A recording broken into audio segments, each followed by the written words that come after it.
I'm going to be showing you how to put a background onto your text instead of just using one color.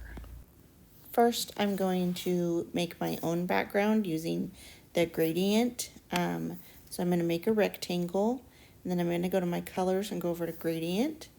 Now I want to use a certain color from an image, so I'm going to go over to the little picture so I can upload an image, and it is a logo that I want to pull a color off of. So I'm just going to move that over to the side, make it a little smaller, move it to the side, and I'm going to use that red.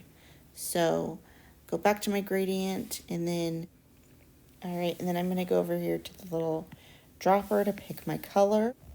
I'm going to put that over the red so that I can do this red and black. And then I just work through it to get the right colors that I want it to be. Just going to play around with this for a minute.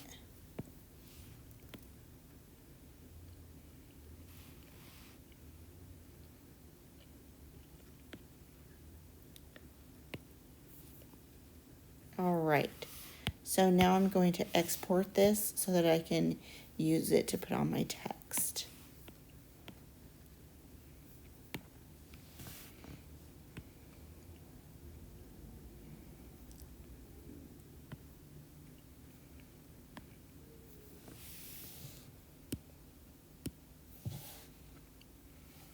Okay, now I'm going to open up the document that I want to change the text to.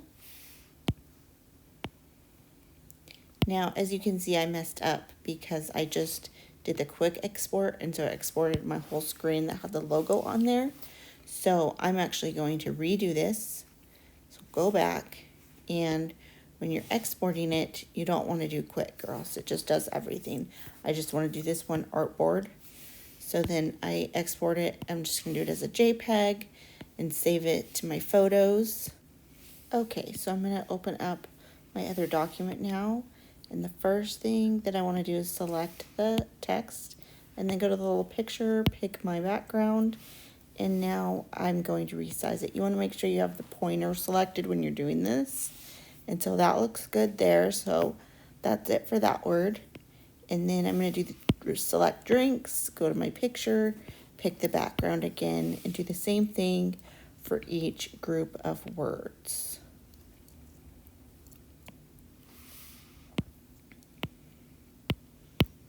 Use the same, make it bigger,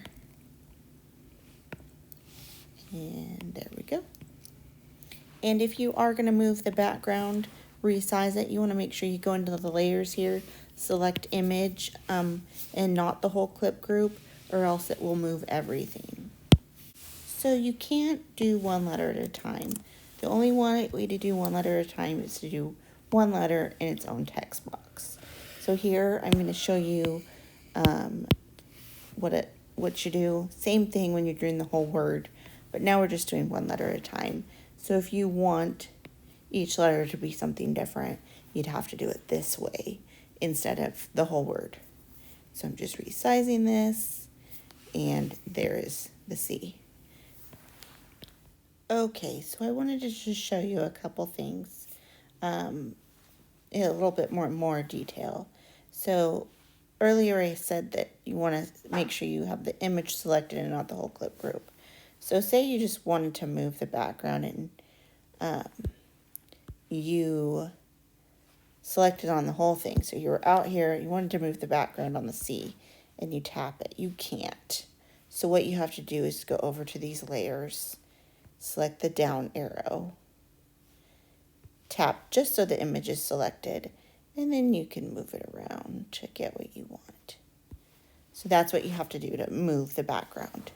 Now, I wanted to show you how to undo this so in case you select the wrong background. So right here, there's a little unmask, I think. I'm not exactly sure what it's called. But this little button with the circle and the rectangle with the cross through it. So you want to select that and then take your image, so untap and then tap the background, delete it. And then you also want to make sure you go over here to your object and just make sure it doesn't say release compound path or anything like that.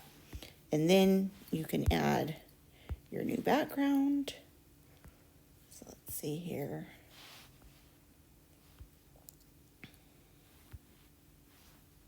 Let's pick something. We'll do more of like a picture. And then you can just move it around. So there we go.